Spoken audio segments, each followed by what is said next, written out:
আর GM কাদের কিভাবে acting chairman হন, রাতের অন্ধকারে রাত 11টা থেকে 12টার মধ্যে তাকে ঘুম থেকে উঠিয়ে জোর করে তার সিগনেচার নেওয়া।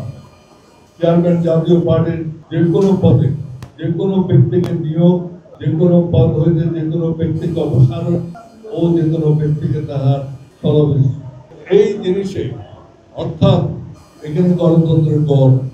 জিএম কাদের সাহেব, আমিও এই পার্টির অ্যাক্টিভ চেয়ারম্যান ছিলাম।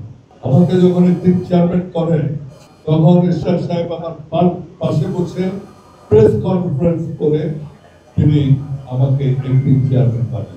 আর জিএম কাদের কিভাবে অ্যাক্টিভ চেয়ারম্যান হন, রাতের অন্ধকারে যে লোকটি তখন মৃত্যু পথ যাত্রী রাত 11টা থেকে 12টার মধ্যে তাকে ঘুম থেকে উঠিয়ে জোর করে তার সিগনেচার নেওয়া, তার সিগনেচার নেওয়া জোর করে। সুতরাং এটা হচ্ছে জাস্ট ওই যে কু হয়, মিলিটারি কু হয়, ঠিক সেরকম রাতের অন্ধকারে যে জোর করে আমরা ঘুম থেকে উঠিয়ে জোর করে সিগনেচার নিয়ে তিনি তার আপনারা বলতে পারেন তাহলে আপনারা কখন প্রতিবাদ করেন। প্রতিবাদ করে নিয়ে যে আমাদের একটা পার্টি, আমরা এমনি সরকারের অত্যাচারে জর্জরিত ছিলাম, সেখানে আমরা কিছু বলিনি। এবং ঈশ্বর সাহেব তিনি তখন খুবই অসুস্থ ছিলেন এবং আমরা এরকম কিছু যদি করি সেই সব থেকে থাকতে হতে পারে, সেই জন্য আমরা করি। এবং সাথে সাথে আমি একটি কথা বলতে চাই, তখন এই হস্তান্তরের আগে, এই জোর করে লেখানোর আগে রাত 11টা কেউ পার্টির ক্ষমতা হস্তান্তর করে। একটা গণতান্ত্রিক পার্টির ক্ষমতা বা আরেকজনকে দায়িত্ব দেওয়া, সেটা রাতের অন্ধকারে 12টার সময় ঘুম থেকে উঠিয়ে কেউ দেয়। তিনি অসুস্থ এবং সেগুলো কিন্তু ভিডিও ফুটেজ আছে, আপনারা দেখতে পান। এর আগে জনাব রুহুল আমিন হাওলাদারকে এরশাদ সাহেব একটা লিখিত কাগজটা এখনো আছে, দায়িত্ব দিয়েছিল তাকে অ্যাক্টিং চেয়ারম্যান এবং তাকে এই পার্টি চালানোর দায়িত্ব দিয়ে।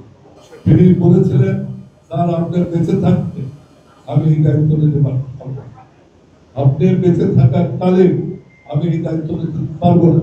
এই চিঠি ওনার কাছে আছে, আপনারা দেখতে গেলে আমরা পরবর্তীতে এগুলো পেশ করতে পারি। সুতরাং তার ক্ষমতা নাও, সেটাও আপনারা চিন্তা করেন। ক্ষমতা আমি যদি ওনাকে আজকে বলে যে ঠিক আছে আমি চেয়ারম্যান আছি, ওনাকে চেয়ারম্যান করবো, প্রেস কনফারেন্স করে সুন্দর করে সকলের সামনে আমি রাত 12টার সময় যে আমি তো সাইন করবো, দেশের এক কথার যে ক্ষমতা দিল, এই ক্ষমতা বলে তিনি প্রয়োজন বোধে প্রতিটি স্তরের কমিটি গঠন, পুনর্গঠন, বাতিল, বিলোপ করতে পারেন। তিনি যে কোনো পদ সৃষ্টি বা অবলুপ্ত করতে পারেন। চেয়ারম্যান জাতীয় পার্টির যে কোনো পদে যে কোনো ব্যক্তিকে নিয়োগ, যে কোনো পদ হইতে যে কোনো ব্যক্তিকে অপসারণ ও যে কোনো ব্যক্তিকে তাহার করতে পারে। এই জিনিসে অর্থাৎ এখানে গণতন্ত্রের গড়। এখানে আপনার এখানে উপজেলা 20-3 এটাতে আছে মহাসচিব চেয়ারম্যানের সাথে আলোচনার ভিত্তিতে। জিনিসটা হচ্ছে মহাসচিব চেয়ারম্যানের সাথে আলোচনার ভিত্তিতে নির্বাহী কমিটি, প্রেসিডিয়াম এবং কেন্দ্রীয় নির্বাহী কমিটির সভা আহ্বান ও আলোচনা বিষয় নির্ধারণ করবে। তাহলে কে ডাকবেন? ডাকবেন মহাসচিব। আলোচ্য সূচি কে ঠিক করবেন? করবেন মহাসচিব। এবং 28 জুন তাদের যে দেওয়া চিঠি, সেই তখনও আমরা তাদের মত